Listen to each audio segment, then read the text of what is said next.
Rock climbing, and bouldering in particular, is a growing sport around the world. Some climbers choose to test themselves against others in competition climbing, a sport held on artificial walls with custom-built routes. A top few competitive climbers qualify to represent their countries in the World Cup competitions.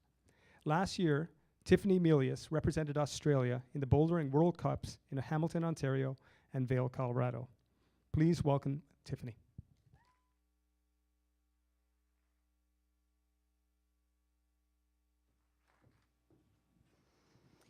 Who here says things like, I'm not good enough, I'm too old, I could never do that? Well, how many of you say, I have a dream, but it's never going to be realized. I'm not going to live up to my potential? Are you too busy, too tired, too weak, or too injured? Well, I say to you now, if you want to achieve greatness, stop asking for permission. Greatness means different things to different people, as we've seen here tonight.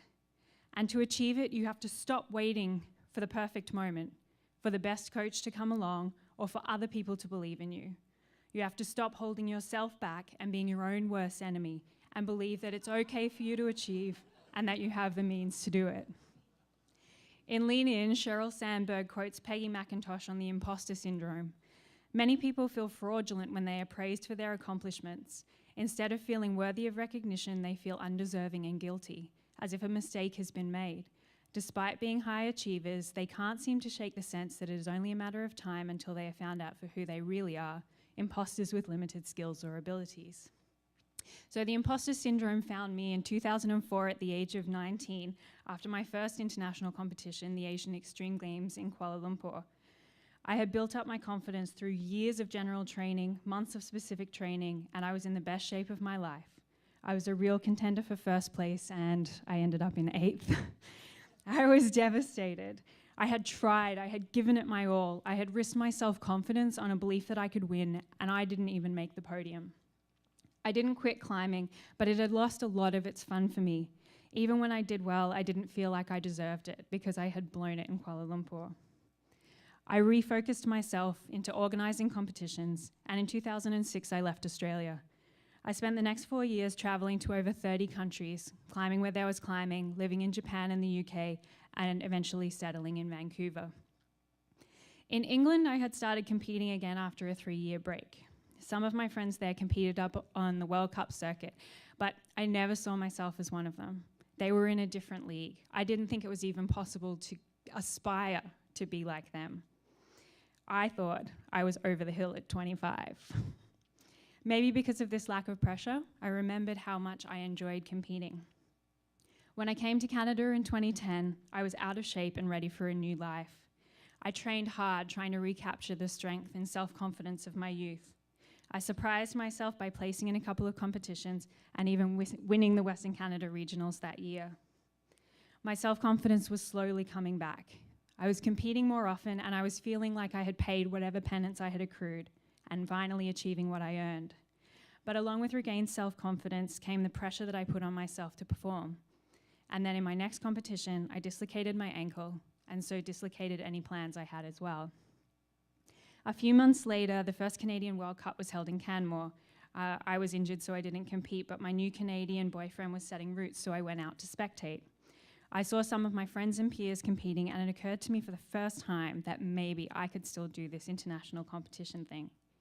I had thought that my international competition experiences were done, that I had chosen travel over high-level competition. Most climbers in the World Cups are in their early 20s, and I would be 28. But then there were a few competitors in their 30s and 40s that gave me hope, like my friend Diane from the UK. I seriously considered the implications. I had done this before, the time, money, and energy this would require. I decided to believe that I was good enough, put my pride on the line, and go for it.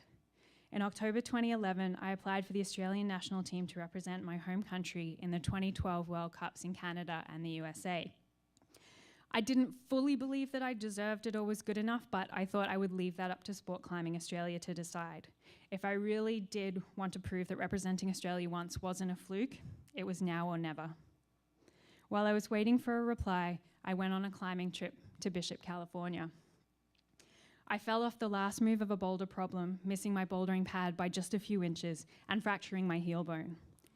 I had surgery to insert pins and plates, and I couldn't weight the foot for 9 weeks or over 2 months.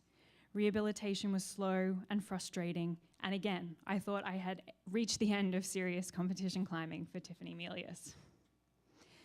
But when I started competing again a year later, I had no expectations.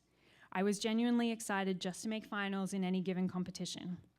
I worked diligently on the mental aspects of my competition climbing with a huge focus on having fun. When I came second at the Western Canada Regionals in March 2013, I convinced myself once more to try to do a World Cup for Australia. After reapplying for the Australian team and waiting 19 agonizing days for a reply, I finally heard that I had been accepted for both North American World Cups. I literally cried with joy that I had been deemed worthy. Almost 10 years after my first international competition, I did my second. When I competed in my first World Cup on the 1st of June 2013, I was absolutely stoked. I had made it. I was competing with the best in the world, and nobody could take that away from me. I had earned my place here. Yet, through all this, I still held on to my self-doubt. In the warm-up area, before going out to compete, I talked myself down, discussing the reasons that I wasn't in top form or going to do particularly well. In the words of the Canadian team's Stacey Weldon, well, someone is being a Negasaurus Rex. I was basically buffering myself against the disappointment of failing again.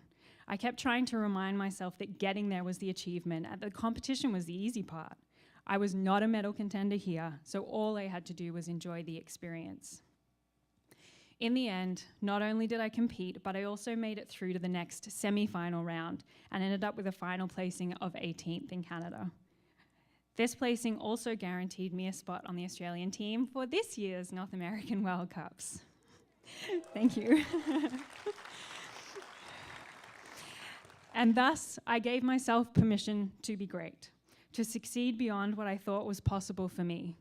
This experience gave me the confidence to stand up here and tell my story, to believe that you would be interested in what I have to say. Because I had the confidence not only to try for a dream, but to exceed my own expectations of myself in the process.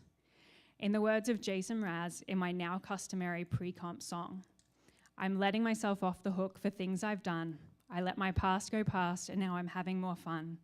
I'm letting go of the thoughts that do not make me strong, and I believe that this can feel the same for everyone. Thank you for listening.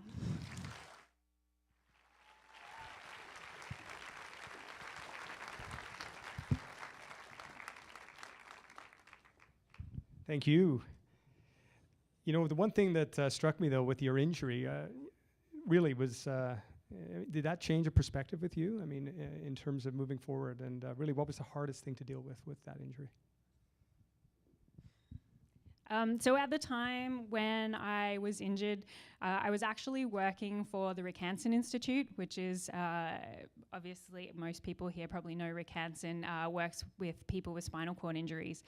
And so I wasn't walking for more than 2 months. I wasn't even allowed to weight my foot at all. And I kept feeling like I'm never going to walk again, which obviously isn't true because bones heal and surgeons these days are fantastic. But I just kept thinking I'm never going to walk again, and then having to go to work and seeing people with spinal cord injuries and knowing that, well, actually they were never going to walk again. So that was a really hard thing for me to deal with, knowing that there were people in way worse situations than me, but I still felt really sorry for myself. And the other thing that really changed, and I just touched on it in my talk, was the change in perspective, because I could no longer climb hard and climb strong, I had to remember why I was climbing. I had to remember why I enjoyed it and what was fun about it. And it has served me so well. I really believe that my competition climbing has reached another level because I've remembered how to have fun while competing. And it's not all about winning, you know, as we've heard other people say. It's not all about winning. It's not all about doing well. And if you're having fun, you're actually more likely to do well. So. Thank you. Spot on.